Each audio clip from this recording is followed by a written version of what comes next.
Good morning, ladies and gentlemen. Karibuni sana. Welcome. This is Zoe Breakfast. It's always amazing to be able to connect with you, especially this very first day of the week. We hope that you're doing well, and we'd love to hear from you, definitely. We have numbers on your screen in case you're watching on Zoe Television. Our number is 0700-075-555. And we're also live on Facebook and YouTube. Also, you can be able, to let us know where you're watching us from. Three things we ask you today. We ask to know your name. We ask to know where you're watching us from.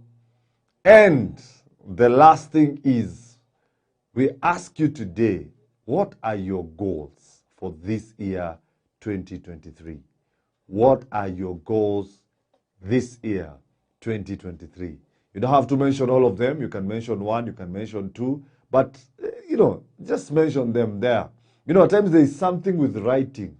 And there's something about, sending such a message. It means we're able to keep you accountable. By the time tunasherekea December this year, we should have a show where we are reflecting whether you are able to achieve your goals of the year. Ama namna gani? Yes, so please make sure you write to us. That would be glad to read your comments this morning. Otherwise, karibuni sana sana. Karibuni sana sana. Today is Wellness Monday, and the reason why we are asking even about your goals is because this is the day we get to, look at ourselves, reflect about our lives, reflect about where we are going, reflect about the plans, and all these things. God loves us, but again, He's calling us to commit all our plans to Him. My question to you, my brother, my sister, do you have even a plan? Do you have a plan for your life? Do you have a goal for your family, a goal for your business? The importance of goals is that we are able to attain things that we plan. The importance of goals is that they're able to push us when we feel like we're getting comfortable and we have not yet achieved the plans that we have. They're able to push us. And so that's why we are asking you this morning, by the way, unakuanga na goals. Have you written them down? Do you have a vision board, by the way? A vision board is where you have put all these goals in every area of your life. There are 5 wheels of life. The area of your health. Do you have goals for your health? Do you have goals for your family? Do you have your goals for your spirituality? Do you have goals in these areas? Ama wewe unaishi tu. Ama wewe vile itakam ikam. Ama wewe vile itaenda iende. As children of God and as kingdom sons and daughters, we'll need to live a life that reflects Christ in us. And that is a life that is well planned. That is a life that we have, all things that we want to achieve this year. We already know them in our minds. And we have already written them down. Habakkuk 2:2. Write your vision down. And even the Bible says that where there is no vision, my people will perish. So what is your vision for your life? What is the vision of your family? What are the goals? What are your personal goals? There are many types of goals, by the way. Even as we talk about goals, there are so many types of goals. There are personal goals, which today we shall be looking at some of these personal goals, because that's where we are going to dwell on this morning. There are social goals. There are business goals. There are all these goals. And that's why we need to live a life that is very intentional. And this morning I challenge you, even as we have this conversation about goals, I just challenge you to have, a paper and a pen. Or even you can use your phone. Andika goals zako manze. Kijana andika goals zako. My sister, andika goals chini. What are you planning to achieve this week? By the time the word of God is saying commit all your plans, it means God expects us to have a plan. Unexpected manze ukuwe na plan. There's a quote that says that when you plan to fail, you fail. Okay, when you fail to plan, you plan to fail. Yes, that is it. When you fail to plan, you plan to fail. So when you don't plan for your life, when you don't plan for your week, when you don't plan for your year, you are actually failing to plan. You're planning to fail because you do not have any plan. So it's a high time we get off, we get off that mindset where we expect things will just shape in. Mambo itakuwa tu poa. Vitu zitaenda tu poa.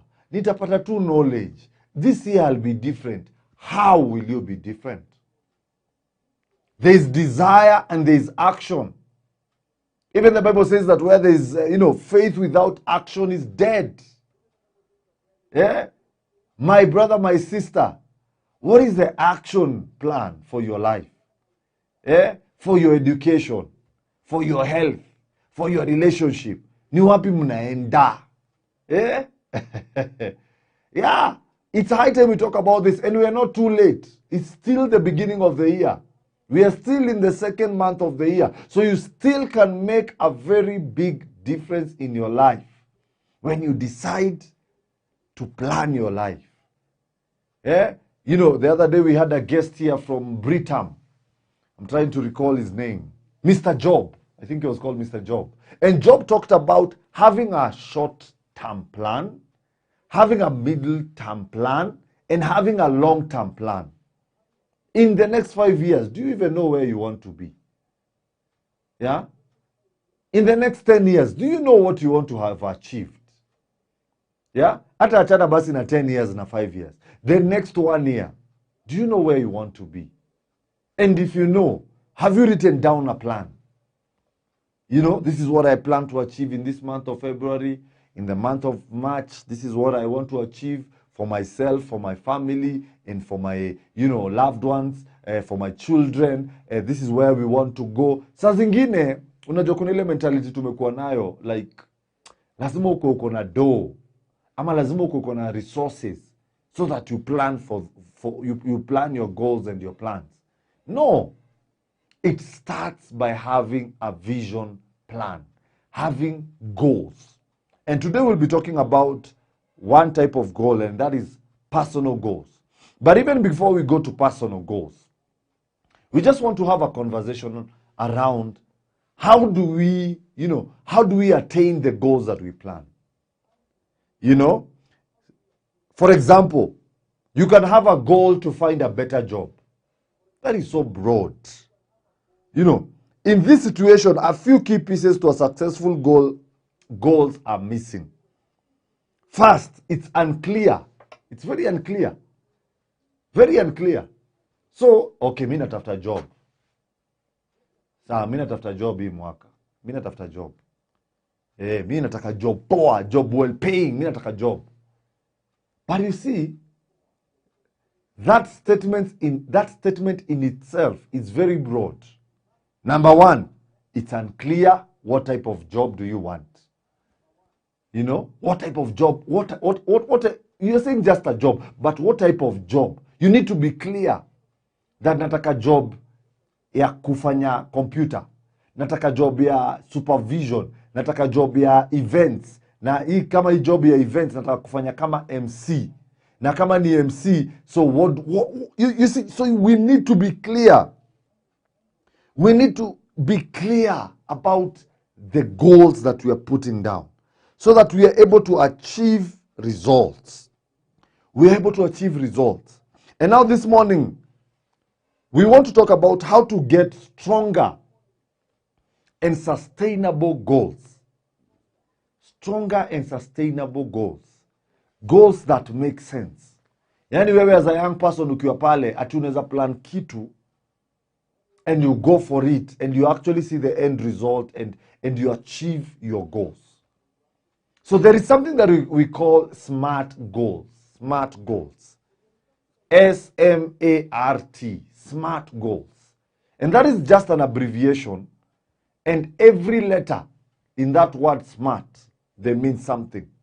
And this morning, we start by breaking down each of them so that we know how do we set SMART goals. Goals that actually make sense. Goals that are achievable. Goals that we can achieve. And they're not just, they're not just vague goals. You know, goals that do not have a direction, where we are not sure where we are going. So the very first thing this morning, we start with the word S. And that is specific. You need to be clear and specific about your goal. A strong goal must be detailed and defined. A strong goal must be detailed and defined. And this one cuts across. It doesn't matter whether it's a personal goal, or it's a business goal, or it's a social goal. It needs to be detailed and defined. And this often relies on answering who, what, why, where, and when. Like, for example, hiyo example nimetoka tu kusema hapo. Like, umesema sawa, I am looking for a better job. Okay? Haya, ask yourself, what does better mean? Better inamaanisha nini? Better inamaanisha nini? So you've said you want a better job. So better, what does better mean? Okay? So you start asking yourself that. What does better mean? It could mean a job that pays maybe $10,000 a month. Ama $1,000 a month. So you see, you've already started defining. Ushaanza could define, eh? So the kind of job that I'm looking for, this better job, this is how it should be paying. It should be paying $1,000 per month, or $5,000 per month, or per hour, or per day, or per week. So you see, you're starting to be specific and detailed. So you're no longer vague. So huko tu pale sasa kwa mimi natafuta tu job yoyote. You already now know kama ni job natafuta, nataka job inalipa do fulani. Na inalipa per hour ama inalipa per day. Aya, the next question you ask yourself. So you've already identified how much you want this job to pay you. All right? Now, the second thing, where will you find it? Yeah? Where will you find this job? All right? Where will you find it?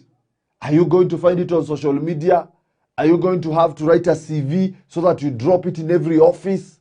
Are you going to have to talk to people in certain networks so that they connect you? Are you going to have to create a profile on LinkedIn, and put all your qualifications there, and you start job hunting? All right? So where will you find it? This better job. Where will you find it? Is it through online? Is it, a job in abroad? Is it a job in Dubai? Is it a job in Qatar? Is it a job in Australia, America? Know where you are going to find that job. So that now you start putting all your documents together, your experiences together, and you start now putting yourself out there. If it means creating a LinkedIn account, you create one. If it means now, reaching out to this organization, you do so. So knowing the specific of your goal gives you a clear direction on where and how to even start. So you now know where do you start. And it gives you a clear and specific and detailed direction. So what goal are you working on today? Let it be specific. S, specific. We go to measurable. That is our letter M. Ensuring that your goal is measurable lets you understand how you're pacing toward your goal and when you can say you have achieved it.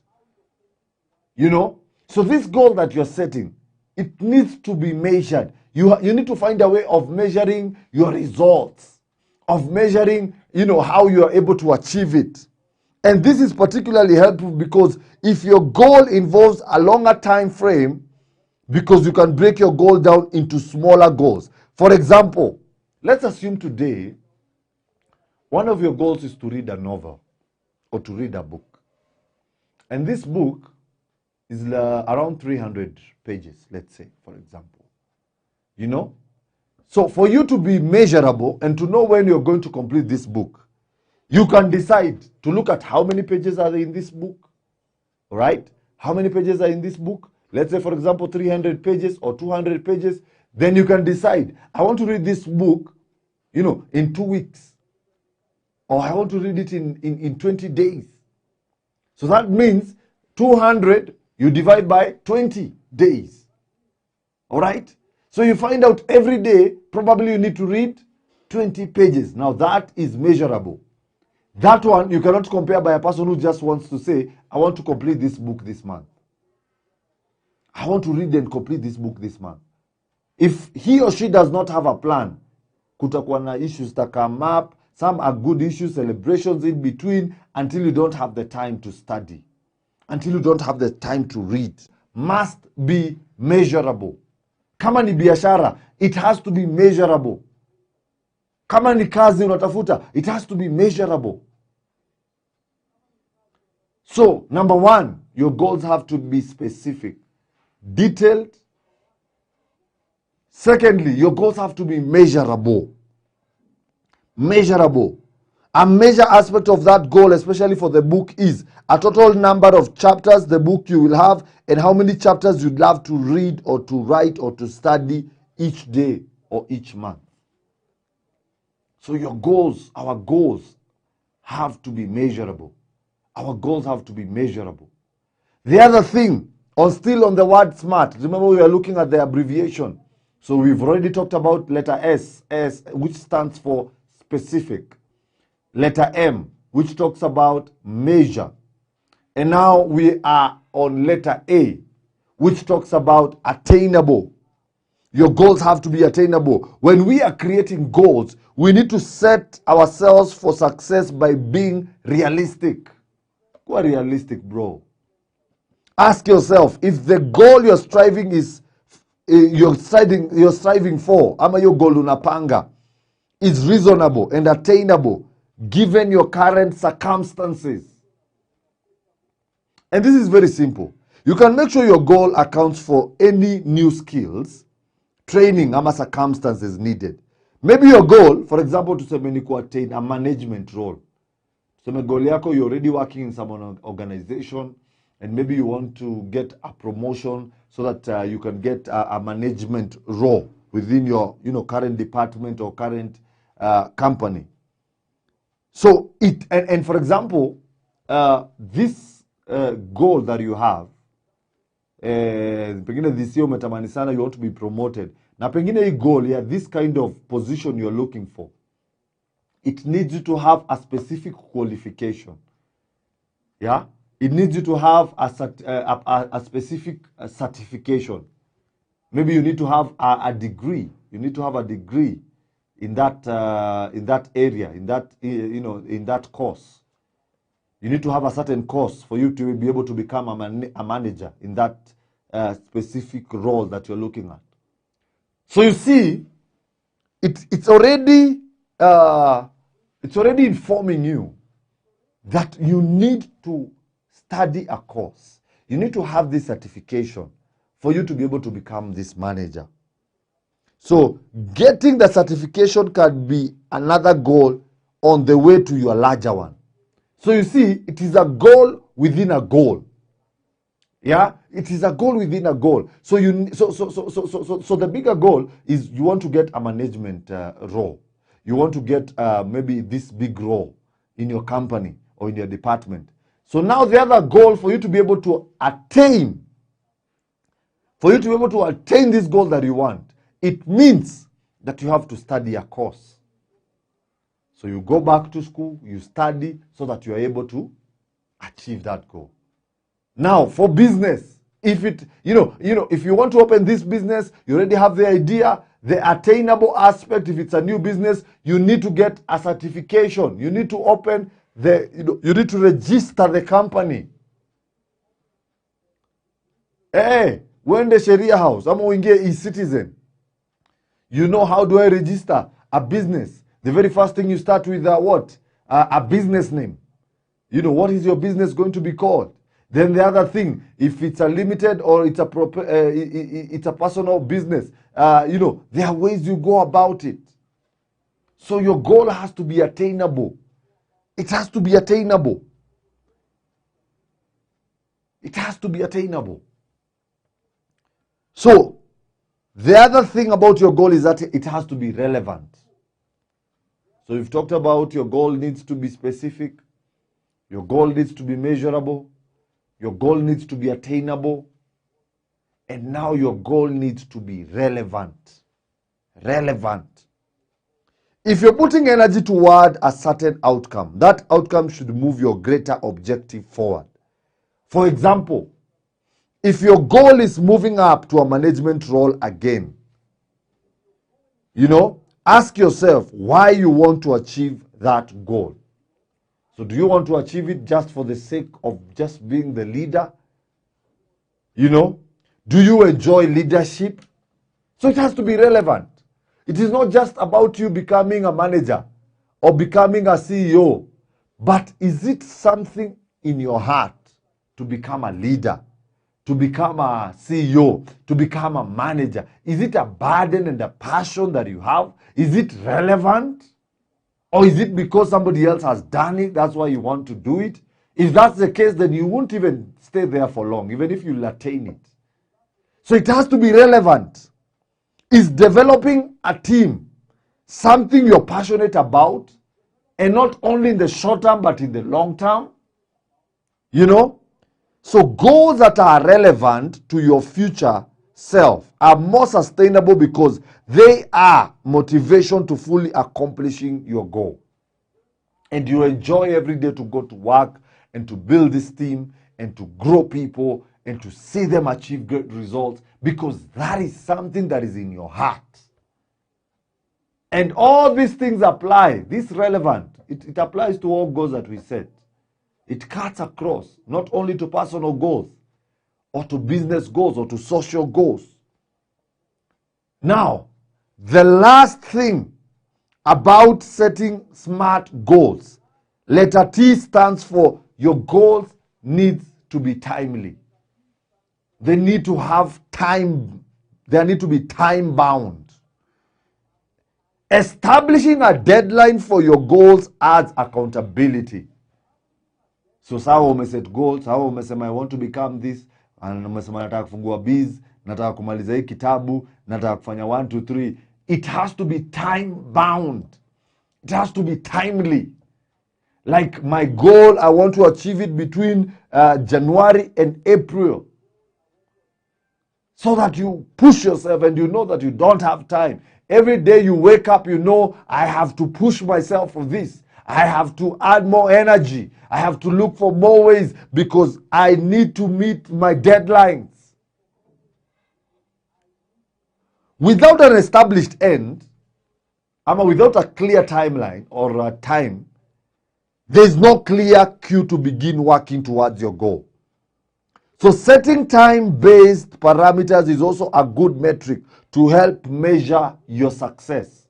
It helps you measure your success. Hello? So, for example, if your goal is to write 23-chapter novel in 12 months, the 12th month acts as a signal to stop and assess your progress. So, in other words, did you reach your goal or you missed it? If you missed it, how close did you get to your goal? And you'll realize many times we are not able to achieve our goals. Juu hatuweki time. Hata kama unatafuta job, unapatanga yani hauweki time. Kama una develop idea, hauweki time. So hakuna kitu inakubound. So hauna commitment. So hauna kitu inakudrive to be able to, achieve this goal. Karibu Sam, good to see you manze. Karibu sana. Welcome. Yeah? Karibu Sam manze, we salute you. Thank you for tuning in. Kesho leta watu wawili bana, to learn pamoja, ama namna gani? Yeah. So, we have to set goals that are time bound. Na to understand that utakuwa na goals, yes, lakini lazima zikuwe smart goals. They have to be specific. They have to be measurable. They have to be attainable. They have to be relevant. And they have to be timely. They have to be time bound. So I don't know what goals you have in your life this year. Na swali la kwanza naweza penda kukuuliza, umeandika hata hizo goals chini ama ziko kwa mind? Umeandika hizo goals chini? Because goals drive us. They was not to drive to achieve results, manze. They drive us, was inatuelekeza to be able to achieve goals. Achieve results. Goals in business, goals in personal lives, goals in social life, spirituality. So today we get to reflect on that. And I just want to mention a few personal goals, because I feel like we need to mention 1 or 2 goals, especially personal goals. And these are some of the areas that you can set, especially for personal growth. Unaona? Because every day, you have to keep on growing. Lazima, you have to purpose. You have to keep on growing. You have to keep on learning. They say that when you stop learning, you start dying. Mind yako ni fresh. Inataka every day, una improve, una grow. Our mind is like it's like elastic. The moment you stretch, ina grow. Hata ikirudi, doesn't come back to where it was. Inaongeza capacity. You add capacity. Just like that. So some of the, personal goals that you can set this morning, we're just going to go through a few, maybe 1 or 2. But one of the personal goals, why we set personal goals, is that they help us in personal development. And personal goals can revolve around self-development. You as a person, unaongeaje, unavaaje, unajigurumaje, how is your health? Do you want to increase, your physical body? Means you need to work out every day. Do you need to improve your literacy? Your literacy? Do you need to improve your education? Personal goals. So personal goals will mostly revolve around self-development. They will also revolve around professional success. Ni job gani unataka? What do you want to achieve in your life? Where, what talents do you have? Uko skilled wapi? And what are you doing about it? Kama wewe ni editor mnoma, kama wewe ni presenter mnoma, have you already opened a channel, a social media channel, a YouTube channel, a TikTok account, whereby you're utilizing your skills and you're growing every day, and you can clearly say when you look up back after a year that this is what I was doing in the month of January, February, all the way to December. Personal goals also revolve around family life. Relationship yako iko aje na wazazi wako? Na maybe your siblings. Is it something that you need to improve? Relationship yako iko aje with your spouse, in your marriage? What areas do you want to improve? Is it communication? Is it at times just going out and reflecting how your progress is doing? Also, personal goals revolve around life as a whole. Maisha yako yote yani. Your life as a whole. Your family, your work, your spiritual life, all these areas. So how do you set personal goals?